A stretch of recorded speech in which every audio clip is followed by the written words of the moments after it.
예, 안녕하십니까. 남북 정상회담도 이제 한 20년이 되었죠. 그러니까 김대중 대통령과 김정일 위원장이 만난 게 한 20년 전이니까 그 이후에 노무현 대통령과 또 정상회담이 있었고, 또 이번 문재인 정부가 또 김정은 위원장과의 정상회담이 여러 차례 있었습니다. 정상회담이 있고 난 다음에 나오는 이야기 중에 하나는, 이게 지금 다른 나라와의 정상회담은 대부분 이 통역을 거치게 되는데, 남북 정상회담은 같은 언어를 쓰지 않습니까? 그러니까 그 감정의 전달이나 의사표현, 서로 하고 싶은 말을 이 예정에 없는 말까지도 충분히 다 할 수 있는 좀 독특한 정상회담이죠. 우리 같은 민족끼리 하는 정상회담이 되니까. 그런 장점이 있다. 그래서 정상회담이 예정보다 길어진다, 이런 얘기들은 이제는 나왔고요. 또 하나는 좀 위험한 부분이 있다. 이게 지금 우리나라 안에서도 정치인들이 얘기를 하고 나면 언론에 자기가 한 말이 왜곡되어 나갔다든지 이런 식으로 발뺌을 하는 경우가 많죠. 이렇게 소통이 굉장히 힘든 게 정치 현상인데, 정치나 외교가 그런 부분이 좀 복잡하죠. 말을 꼬기도 하고 복선을 깔기도 하기 때문에. 남북 정상회담이 같은 언어를 쓰기 때문에 정상들끼리 그런 좀 단점도 있다, 이런 얘기들이 많이 나오곤 했습니다. 장점도 있는 반면에 단점도 있다. 남북 간에 쓰는 언어의 의미, 이런 것들이 다르기 때문이죠. 거기에서 오는 이 위험이 있다, 이런 얘기들이 많이 나오곤 했는데, 최근에 북한의 김여정이가 남쪽을 향해서 한국 정부에 대해서, 한국 대통령에 대해서 하는 이야기죠. 특등 모절이라고 했습니다. 김여정이가 이렇게 남쪽에 대해서 이렇게 욕설에 가까운 비난을 하는 게 어제 오늘 일도 아니어서, 거기에는 또 남쪽이 약속했던 것을 지키지 않는다, 이런 의미도 포함이 되어 있다, 이렇게 해석이 되었죠. 그동안 김여정이 여러 가지 욕설을 하면서 계속 나왔던 이야기였죠. 남쪽 문재인 대통령이 김정은 위원장과 만났을 때 몇 가지 적극적이든 소극적이든 몇 가지 약속을 했고, 그 약속을 남쪽이 지키지 않는다고 계속 북한이 추궁하는 것이다, 이런 해석들이 나오곤 했죠.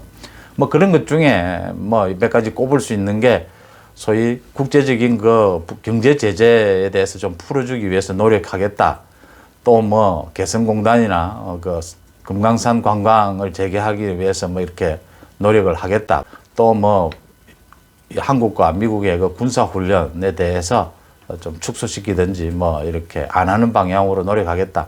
이 외교적으로는 최대한 노력하겠다, 이렇게 답변을 하는 게 예사죠. 그에 대해서 서로가 이제 또 비방을 하고 약속을 지켜라 하고, 또 문재인 대통령은 사실 이 해외 순방을 하면서 그 대북 경제 제재를 좀 완화시켜 주기 위해서는 실제로 노력도 많이 했습니다.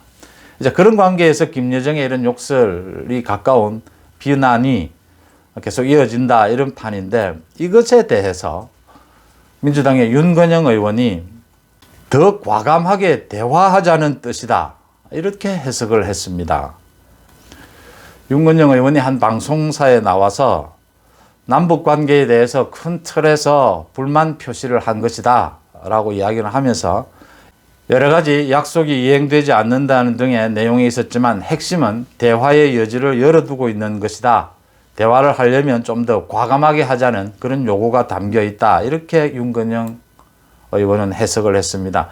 윤건영 의원의 해석은 좀 무게감이 실리는 게, 문재인 대통령의 최측근이기도 하고, 대북 그 접촉에 윤건영 의원이 언제나 참석을 하고 했기 때문에 상당히 문재인 정부의 대북 관계에 무게감이 실린 분석이다, 이렇게 보이는데, 이게 왜곡을 넘어서 거의 거짓말에 가깝지 않느냐라는 이야기입니다.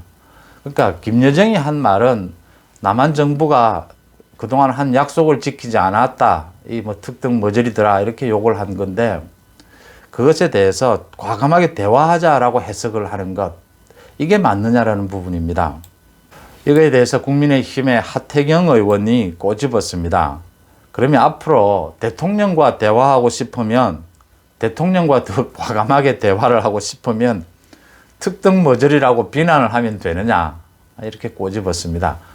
너무 비약을 한 것이다. 비약도 이게 왜곡을 넘어서 거의 거짓말에 가까운 수준 아니냐 이렇게 해석을 하는 것은 이렇게 꼬집은 겁니다. 이 하태경은 또 아무리 북한에 대해서 눈에 콩깍지가 씌었다고 하지만 앞뒤 분간은 하길 바란다.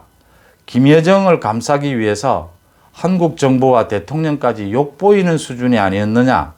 엽기적인 상상력이다 이렇게 비판을 했습니다.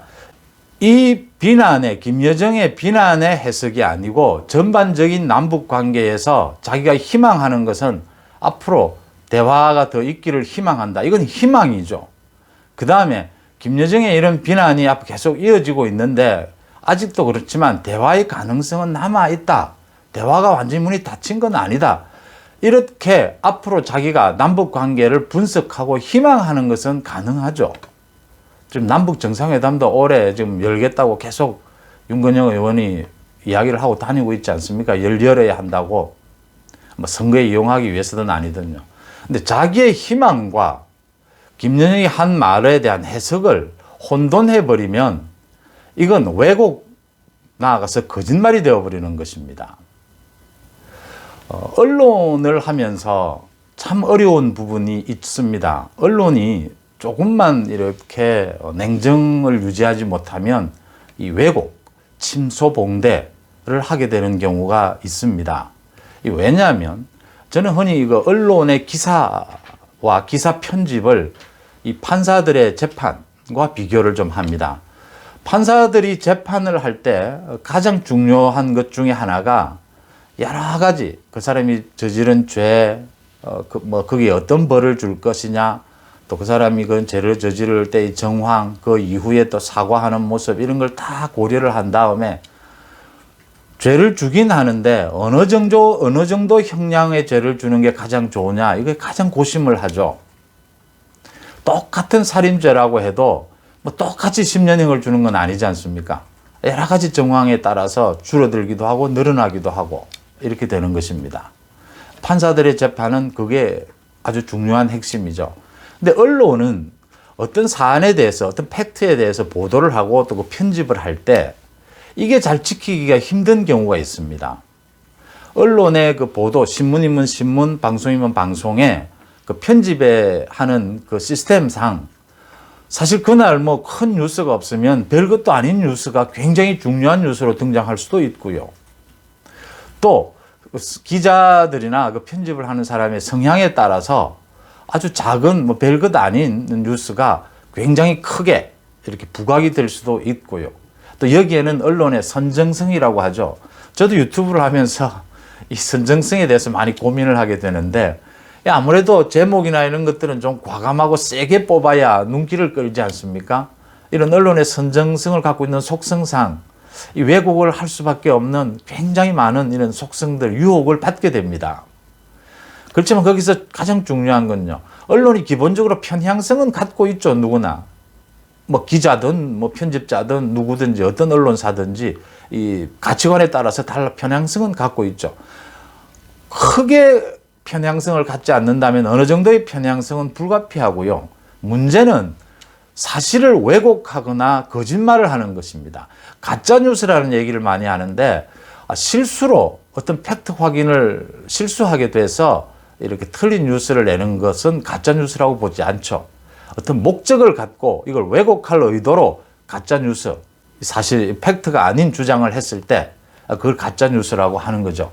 저도 그동안 언론 생활을 하면서 굉장히 고민스러운 부분이고 또 요즘 유튜브를 하면서는 더 고민을 되는 부분들입니다.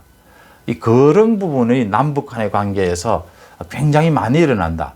특히 정치를 하는 세계, 정치판 안에서도 이 왜곡에 대한 주장도 많고요. 또 실제 왜곡이 일어나는 경우도 굉장히 많습니다. 왜곡을 넘어서 거짓말까지 일어나는 경우도 많고요. 그래서 제가 지금 뭐 진영을 떠나서 양쪽에 요즘에 유튜브들이나 요즘에 신문 방송들을 보면서 이게 갈수록 더 심해지고 있다라는 느낌을 받습니다. 이런 왜곡 부분, 이런 가짜뉴스에 대한 부분. 뭐 지금 시중에 많이 얘기가 되고 있는 유튜브나 어떤 방송, 라디오 방송이나 뭐 진보 쪽이든 또 뭐 보수 쪽이든 내용들을 보면 인터뷰를 통해서 거짓말을 하거나 또 거짓된 주장을 이 팩트에 기반한 어떤 기사인 양 얘기를 하고요. 이 사실을 왜곡을 하고, 근데 그 지지자들은 또 밑도 끝도 없이 거기 맞다고 호응을 해주는 이런 상황까지 와버린다면 이건 아주 심각한 문제다 이렇게 보입니다. 김여정이 특정 머저리라고 하는데 이걸 자신의 희망, 앞으로의 희망에 맞춰서 이건 뭐 과감하게 대화하자는 뜻이다 라고 해석을 해버린다면, 그러면 문재인 대통령이 요즘 대화 잘 안 한다고 문제인데 문재인 대통령과 대화하려면 특정 머저리라고 하면 되느냐라는 비꼬는 말이 나올 수밖에 없는 것입니다.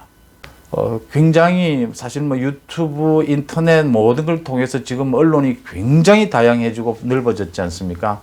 그만큼 왜곡과 이 거짓말, 가짜 뉴스에 대한 위험도 커졌다 이런 생각이 듭니다.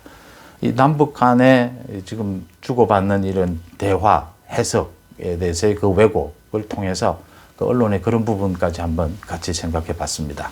고맙습니다.